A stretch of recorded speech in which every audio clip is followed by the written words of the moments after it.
దేవాలయ దర్శనానికి వస్తున్నాం మనం. దేవాలయ దర్శనాలు అంటే కేవలం స్వామిని దర్శించుకోవటం, కోరికలు వినవించుకోవటం కానీ కాదు. ఈ దేవాలయం అనే ఒక వ్యవస్థ ఎంతోమంది బ్రతుకునిస్తుంది. స్వామి దర్శనం అనేది ఒక సంప్రదాయంగా మనం పెట్టుకున్నాం, కానీ దీని మీద అనేక మంది వ్యాపారస్తులు, కూలీలు, పనివాళ్ళు, చాకరీ చేసేవాళ్ళు ఇలా అనేక మంది ఉంటారు. ఆ దేవాలయ దర్శనం వల్ల ఇంతమందికి భిక్షులు ఉంటారు. ఇంతమందికి మనము మానవత్వంగా సహాయం చేస్తుంటాం.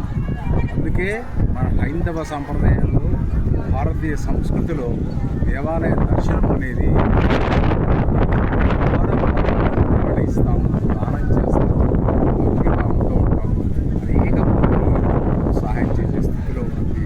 అందుకనే దేవాలయ దర్శనం చేసుకోండి, మీరంతా పవిత్రులు కండి.